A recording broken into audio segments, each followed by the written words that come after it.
Maths with पूजा में आप सभी का स्वागत है। आज हमारा स्टार्ट होता है चैप्टर 10 जिसका नाम है सर्कल। उससे पहले आप लोगों ने मेरे चैनल को लाइक, सब्सक्राइब एंड शेयर नहीं किया है तो पहले वो कर दीजिए।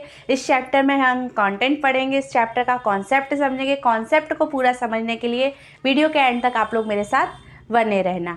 और आपको कोई भी डाउट है तो आप मुझे कमेंट सेक्शन में मैसेज कर सकते हैं या फिर आप मुझे इंस्टाग्राम पे भी मैसेज कर सकते हैं। चलिए स्टार्ट करते हैं। तो चैप्टर के नेम के अकॉर्डिंग देखते हैं। चैप्टर का नाम है हमारा सर्कल। तो हम कुछ बेसिक्स समझ लेते हैं जो हम लास्ट क्लास में पढ़कर आए हैं। तो सर्कल क्या होता है? A circle is a collection of all point which are at constant distance from a fixed point. मतलब फिक्स्ड पॉइंट होता है हमारा सेंटर एंड कांस्टेंट डिस्टेंस होती है हमारी रेडियस। तो उससे जो हमारा सर्कल फॉर्म होता है वो हमारा सर्कल होता है जो क्या होता है? Collection of all points.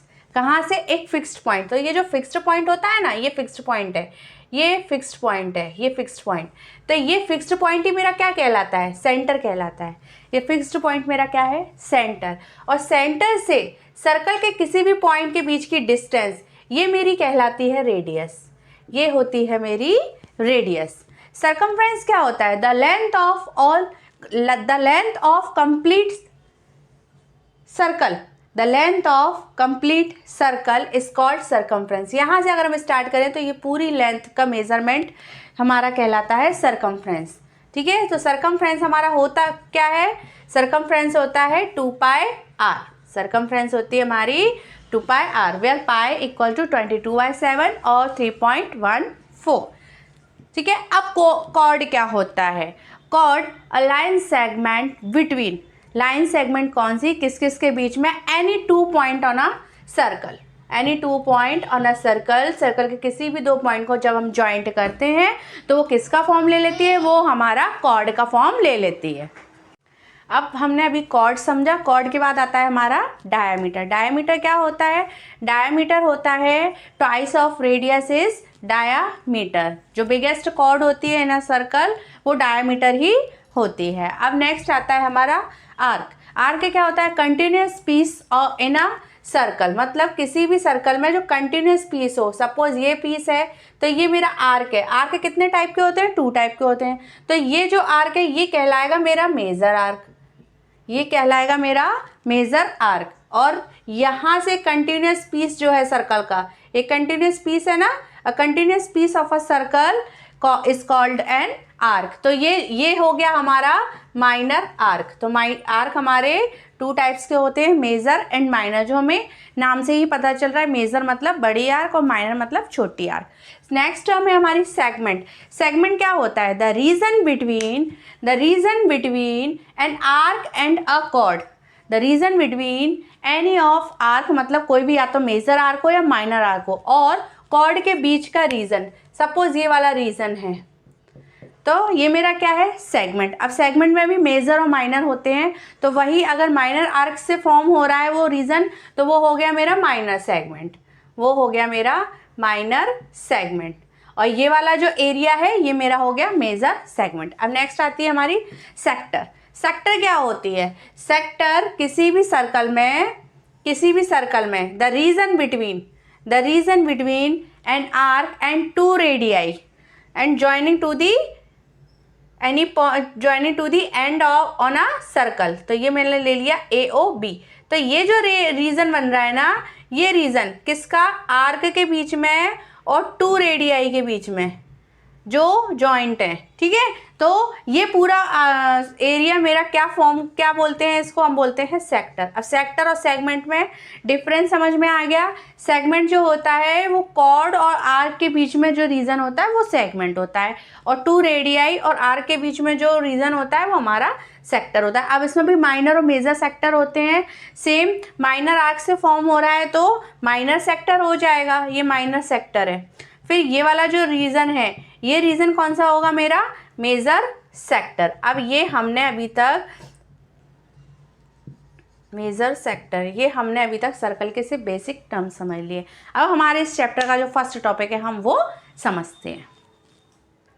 तो अब हमारा फर्स्ट टॉपिक है। इस फर्स्ट टॉपिक में हम रिलेशन पढ़ेंगे between a line and a circle. क्या कनेक्शन हो सकता है इन दोनों के बीच में, तो हम एक फिगर ड्रॉ करके देखते हैं। तो हमारे पास इसमें 3 केस आते हैं हमारे पास। कैसे, तो फर्स्ट केस होगा अगर एक लाइन और एक सर्कल के बीच में कोई कनेक्शन ही नहीं हो, मतलब कोई कॉमन पॉइंट ही नहीं है। So there is no any common point between a line segment and a circle. तो और सेकंड केस क्या बनेगा, वो लाइन और सर्कल के साथ में, कि अगर वो लाइन जो है वो सर्कल को किसी एक पॉइंट पर टच करे, वो सर्कल को किसी एक पॉइंट पर टच करे, तो एक ये कनेक्शन हो सकता है। एंड थर्ड केस क्या हो सकता है, थर्ड केस में वही लाइन क्या करे, सर्कल को इंटरसेक्ट कर दे, मतलब उसको कोई भी दो, उनके बीच में कितने कॉमन पॉइंट हो, 2 कॉमन पॉइंट हो। तो ये जो यहाँ पे टच किया ना, टच, सो टू टच किसका मतलब है, टेंजी का मतलब है। टेंजी क्या है, टेंजी एक लैटिन वर्ड है। तो वहाँ से हमारे पास ये वर्ड आया टेंजेंट, किसमें, मैथ्स में, जो हमारे मैथमेटिशियन ने दिया था, थॉमस फ्रेनेके ने 1583 में हमें टेंजेंट वर्ड से इंट्रोड्यूस करवाया था, कि अगर कोई लाइन सेगमेंट किसी सर्कल को किसी पॉइंट पर टच करती है, तो वो जो लाइन है वो हमारी टेंजेंट कहलाती है। क्लियर। तो यहाँ पे कैसे भी फॉर्म में, जैसे मैंने नीचे से भी ऐसे बना दिया कि एक लाइन है जो सर्कल को एक पॉइंट पर कहीं पर टच कर रही है, और मैंने उसको P से डिनोट कर दिया।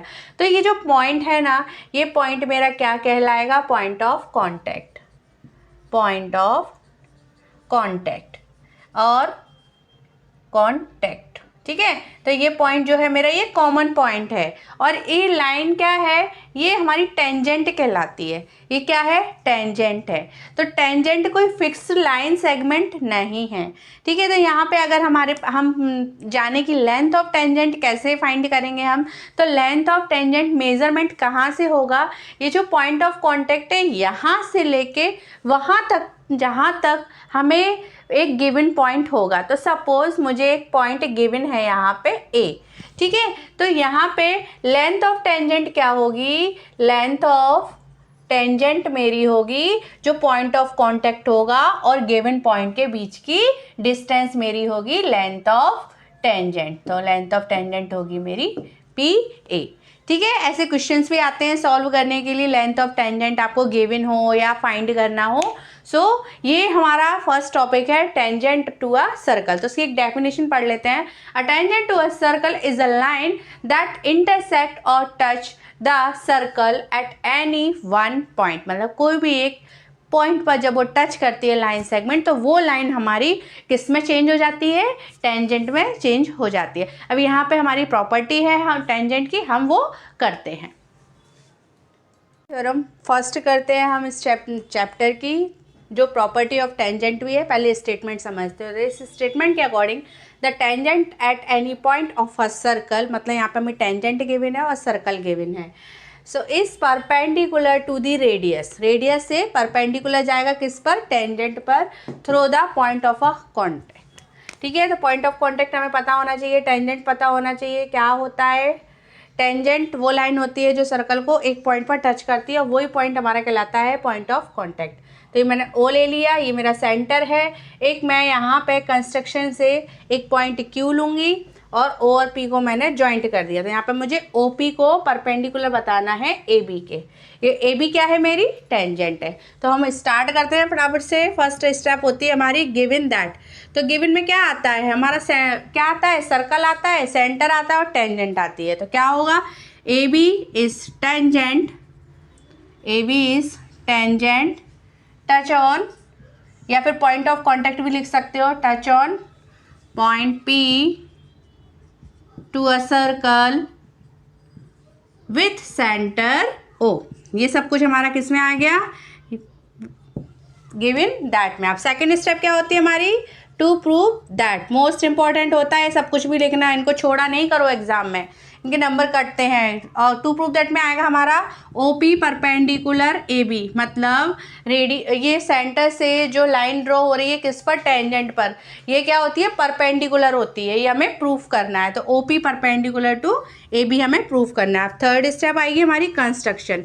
कंस्ट्रक्शन क्यों करते हैं हम हमारी थ्योरम को इजी करने के लिए हम कंस्ट्रक्शन करते हैं। अब कंस्ट्रक्शन में हम कुछ एडिशनल कर देते हैं जो हम अपने दिमाग से यूज़ करते हैं।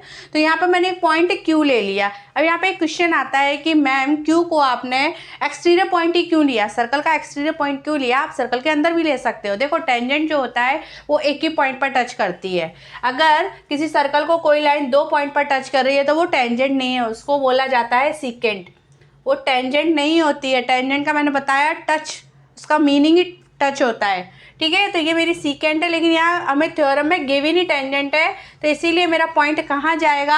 आउट ऑफ सर्कल जाएगा। और मेरा कंस्ट्रक्शन में क्या आ जाएगा? मैंने ओ से क्यू को ज्वाइंट कर दिया जो सर्कल को आर पॉइंट पर इंटरसेक्ट कर रही है। सब कुछ मेरा किस में आएगा? कंस्ट्रक्शन में आएगा। अब कंस्ट्रक्शन में मैं क्या लिखूंगी? टेक पॉइंट क्यू या let a point Q, take point Q on tangent A B, ठीक है। फिर नेक्स्ट जॉइन ओ क्यू और इंटरसेक्ट एट आर। मैंने पूरा नहीं लिखा है, पूरा लिखना है हमें, intersect at point R on a circle. चलिए अब हमारी मेन स्टेप आती है प्रूफ। अब हमें प्रूफ करना है, तो हमें प्रूफ करना है OP perpendicular to A B. तो उसके लिए हम क्या देखते हैं? जो ओपी है हमारी, ओपी क्या है? ओपी इज रेडियस, ठीक है। और क्या रेडियस है? ओ आर भी तो हमारी रेडियस है। O R is also radius. अब दोनों रेडियस है तो रेडियस तो कहीं से भी मेजर करो भाई, रेडियस तो इक्वल आती है। तो यहाँ पे मेरा क्या हो जाएगा? O P equal to O R. ये जो लेंथ है और ये लेंथ है, दोनों मेरी रेडियस है, ये दोनों आपस में इक्वल हैं, ठीक है। रेडियस तो हम कहीं से भी लें, सर्कल में इक्वल ही आती है। अब मैं अगर आपसे पूछूं कि ओ क्यू कितना है, तो ओ क्यू मेरा O R plus R Q है। ओ क्यू मेरा यहाँ पे ओ क्यू इक्वल टू, इसको इक्वेशन 1 दे दो, O R plus R Q, ठीक है। अब मैं क्या करती हूँ, यहाँ पे इक्वेशन 1 यूज़ कर रही हूँ, ओ आर के प्लेस पे ओ पी लिख रही हूँ। तो मैंने यहाँ पे O Q equal to O P plus R Q. अब यहाँ पे देखो, आपको ये इक्वेशन देख के ये समझ में आ रहा है कि भाई जो ओ क्यू है वो ओ पी से तो बड़ी है। क्यों? क्योंकि OP में जब RQ ऐड हो रहा है तब OQ लेंथ आ रही है। तो यहाँ से हमें क्या समझ में आ रहा है? OP इतनी है जितनी OR है, और OQ कितनी है? OR में और डिस्टेंस ऐड हो रही है, OR में और ऐड हो रहा है तब OQ बन रही है। तो दोनों से हमें ये दिख रहा है कि OQ जो है, OQ क्या है? ग्रेटर है। तो इक्वेशन सेकेंड, सो यहाँ से हम लिखेंगे from equation second we can say that OQ is greater than to OP। अब यहाँ से मेरी क्या आ गई? OP साइड जो है, OP साइड मेरी छोटी आ गई है, ठीक है। इसको इक्वेशन दे दी मैंने 3। अब मैं एक पॉइंट और ले रही हूँ, let's take a point R तो हमने ले लिया ना, मैंने M ले लिया, ठीक है। ये पॉइंट मैंने ऑपोजिट साइड में ले लिया। अब सेम मैं क्या कर रही हूँ? सेंटर से जॉइंट कर रही हूँ, और ये मेरा इंटरसेक्ट पॉइंट है जो मेरा सर्कल पे इंटरसेक्ट कर रहा है। अब मैं सेम जो अभी तक मैंने फॉलो किया सेम दोबारा करती हूँ फॉर पॉइंट M। तो M पॉइंट के लिए भी क्या करूँगी? तो क्या आएगा मेरा? देखो OP जो है, OP जो है वो किससे लेस देन होगी? OM से, ठीक है। OM जो है वो ग्रेटर देन होगा OP से। तो ये इक्वेशन 4। ये क्या किया मैंने यहाँ पे? जैसे हमने लेट Q लिया वैसे ही लेट M ले लिया, ठीक है। M लिया, सिमिलरली O से M को ज्वाइंट किया जो N पर इंटरसेक्ट कर रहा है सर्कल को। सिमिलरली OP जो रेडियस है वो किसके इक्वल है? ON के इक्वल है। और OM किसके इक्वल है? ON plus NM। मतलब ON में जब मैं और लेंथ ऐड कर रही हूँ तब मेरी OM आ रही है। तो इस साइड से भी मुझे ये दिख रहा है कि OM जो है वो ग्रेटर है OP से। तो दोनों इक्वेशन को कंपेयर करने में क्या दिख रहा है कि OP जो है वो स्मॉलेस्ट साइड ही दिख रही है। अब आप कोई और पॉइंट भी ले लो, तो ऐसे हम कितने भी पॉइंट ले सकते हैं, कहीं से भी पॉइंट लेंगे, फिर ये इक्वेशन फॉलो करेंगे तो हमें हर इक्वेशन में सिर्फ एक ही रिजल्ट निकलेगा, हमारा एक ही कंक्लूजन निकल रहा है कि जो OP साइड है, ये जो OP साइड है ये शॉर्टेस्ट साइड है, मतलब ये सबसे छोटी है। तो हमें पता है कि जो शॉर्टेस्ट साइड होती है वो टेंजेंट पर कैसी होती है, सर्कल से सेंटर से जो शॉर्टेस्ट साइड मतलब जो सबसे छोटी साइड है, स्मॉलेस्ट साइड है, वो टेंजेंट पर कैसी होती है, परपेंडिकुलर होती है। तो यहाँ पे मैं क्या लिखूंगी, ओपी इज, यहाँ पे मैं लिखूंगी ओपी इज शॉर्टेस्ट साइड, या फिर लाइन लिख लो, शॉर्टेस्ट साइड और line from centre to tangent. ठीक है, सेंटर से टेंजेंट के बीच में यही जो है वो लाइन, एक ही ऐसी लाइन है जो शॉर्टेस्ट होगी, तो वो कैसी होगी, विच इज शॉर्टेस्ट लाइन जो होती है वो which is perpendicular on a tangent. तो यहाँ से हमारा प्रूफ हो जाता है कि जो ओपी है वो परपेंडिकुलर किस पर होगी, ए बी पर। और लास्ट में हम लिखते हैं हैंस प्रूव्ड।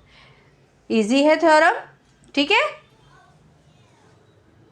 सेकंड टॉपिक है number of tangent from a point on a circle, मतलब एक पॉइंट से कितनी टेंजेंट ड्रॉ हो सकती हैं सर्कल पर, वो हम समझते हैं। तो वो उनके भी 3 केसेस होते हैं, 3 कंडीशन आ सकती हैं। अगर वो पॉइंट सर्कल पर है तो कितनी टेंजेंट होंगी, अगर वो सर्कल आउटसाइड है और अगर वो पॉइंट इनसाइड है तो कितनी टेंजेंट होंगी। तो समझते हैं। तो फर्स्ट हमने ले लिया कि अगर वो जो पॉइंट है वो सर्कल पर है, अगर वो point P lies on a circle. अब मैंने कोई भी एक पॉइंट ले लिया, ठीक है, ये पॉइंट मैंने P ले लिया। अब इससे कितनी टेंजेंट निकल सकती हैं, तो टेंजेंट तो भाई एक ही होगी ना, एक ही ड्रॉ हो सकती है, एक ही ड्रॉ हो सकती है। बताओ इसके अलावा और कोई टेंजेंट हो सकती है क्या, नहीं। तो when P lie on circle so there is only one tangent, ठीक है। तो यहाँ पर एक टेंजेंट पास होगी, जो अगर एक पॉइंट जो टच हो रहा है उस पर वहीं से। अब सेकंड आता है P lies inside the circle, P lies inside the circle. अगर वो पॉइंट P है, वो पॉइंट अगर सर्कल के अंदर है तो क्या होगा, वो पॉइंट इंटीरियर पॉइंट है सर्कल का। तो सपोज मैंने यहाँ ले लिया कि वो पॉइंट P ये है, तो कितनी टेंजेंट ड्रॉ हो सकती हैं। तो देखो टेंजेंट की डेफिनेशन पता होना चाहिए। लाइन तो कई भी ड्रॉ हो सकती हैं, लाइन तो मैं बहुत सारी ड्रॉ कर सकती हूँ, लेकिन टेंजेंट की डेफिनेशन कहती है क्या, कि सर्कल से किसी एक पॉइंट से ही वो टच होगी, वो हमारी टेंजेंट कहलाती है। So there is no tangent on a circle. चलिए थर्ड देखते हैं, P lies outside the circle. अगर कोई पॉइंट P है जो कहाँ है, सर्कल के बाहर है, तो मैंने एक सर्कल ले लिया, एक पॉइंट P मैंने सर्कल से दूर थोड़ा सा यहाँ ले लिया। अब इस पॉइंट के थ्रू मैं कितनी टेंजेंट ड्रॉ कर सकती हूँ, तो टेंजेंट हमें पता है कि सर्कल को टच करे वो लाइन टेंजेंट है। तो एक लाइन तो इस तरह से चली गई, टच हो गई, एक लाइन इधर से चली गई, टच हो गई। अब मैं अंदर खींचूंगी तो ये तो सीकेंट बन जाएगी, ये थोड़ी ना टेंजेंट है। तो कितनी टेंजेंट निकल रही हैं, 2। तो जब पॉइंट बाहर होगा सर्कल से तो कितनी टेंजेंट बनेंगी, 2 टेंजेंट ही निकलेंगी, ठीक है। अब आप देखो कहीं और से निकाल के, ये पॉइंट को ऐसे करके ऐसे तो जाएगी नहीं, लाइन तो स्ट्रेट होती है, और एक मैं यहाँ से निकाल रही हूँ तो ये सीकेंट बन रही है, ये सीकेंट बन रही है यहाँ से। मतलब आउटसाइड जो पॉइंट है उससे कितनी टेंजेंट होकर निकलेंगी, 2 टेंजेंट ही होकर निकलेंगी, ठीक है। ये प्रॉपर्टी समझ में आ गई। अब इसकी हमारी थ्योरम है, हम उसको और कर लेते हैं। ये हमारी लास्ट थ्योरम है इस चैप्टर की, इसको हम कर लेते हैं। तो पहले स्टेटमेंट समझते हैं। The lengths of tangent drawn from an external point to a circle are equal. अभी हमने समझा था कि जो एक्सटर्नल पॉइंट होता है किसका, सर्कल का, तो उससे कितनी टेंजेंट ड्रॉ होती है हमारी, 2 टेंजेंट ड्रॉ होती हैं। तो वो पॉइंट मैंने ले लिया P, ठीक है। तो इससे एक टेंजेंट इधर गई और एक टेंजेंट मेरी इधर गई। अब ये जो दोनों टेंजेंट गई हैं, तो इस थ्योरम में बोला है कि इसकी जो लेंथ है, कहाँ से, पॉइंट से लेके पॉइंट ऑफ कांटेक्ट तक की, ये जो डिस्टेंस है ये सेम होती है। ये हमें इस थ्योरम में प्रूव करना है।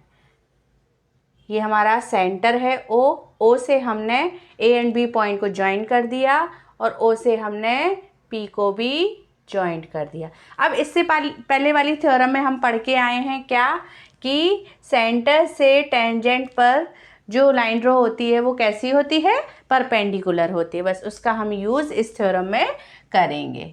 तो फर्स्ट ऑफ ऑल हम क्या लिखते हैं पहले, गिवन दैट। तो गिवन दैट में जो हमें गिवन होता है थ्योरम का, क्या गिवन है, P A and P B, P A and P B क्या है, आर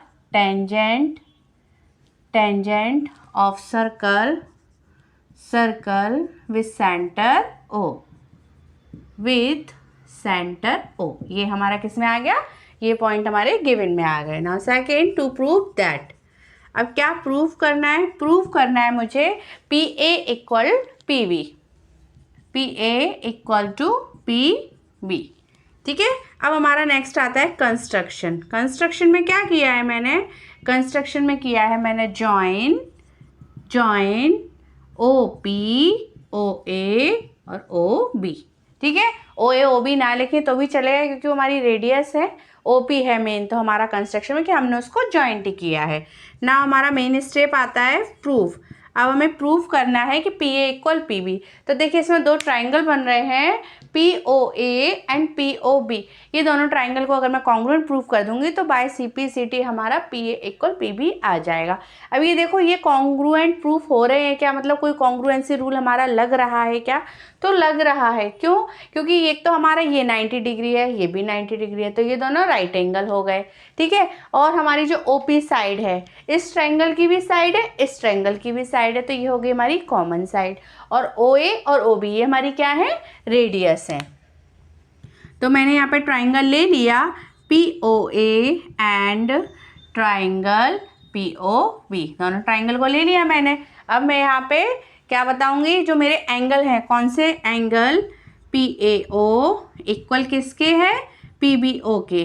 क्या रीज़न दूंगी इसका मैं, जो हमने इससे पहले वाली थ्योरम पढ़ी थी उससे, जो क्या है, O A perpendicular to P A and O B perpendicular to P B. ठीक है, बाय थ्योरम 10.1। चलिए अब इसके बाद O P equal O P, O P equal O P, ये क्या है, ये हमारी कॉमन है। यहाँ पे रीज़न लिखना मोस्ट इम्पॉर्टेंट है, रीज़न आपको देना ही देना है कि ये एंगल्स इक्वल कैसे हुए, ये साइड्स इक्वल कैसे हुए। नाउ थर्ड हमारी ओ ए इक्वल ओ बी, ये क्या है, हमारी रेडियस है। अब यहाँ पे हमारा रूल लग रहा है कौन सा, बाय आर एच एस। ठीक है, तो आर एच एस रूल लग रहा है, राइट एंगल, हाइपोटेनियस और साइड तीनों हमारी इक्वल हैं, तो R H S congruence rule और लिखना है यहाँ पे, congruence rule. R H S rule से हमारा ट्राइंगल पी ओ ए कॉन्ग्रुएंट प्रूफ हो गया किसके, ट्राइंगल पी ओ बी के। ये ट्राइंगल आपस में कैसे हो गए, कॉन्ग्रुएंट हो गए।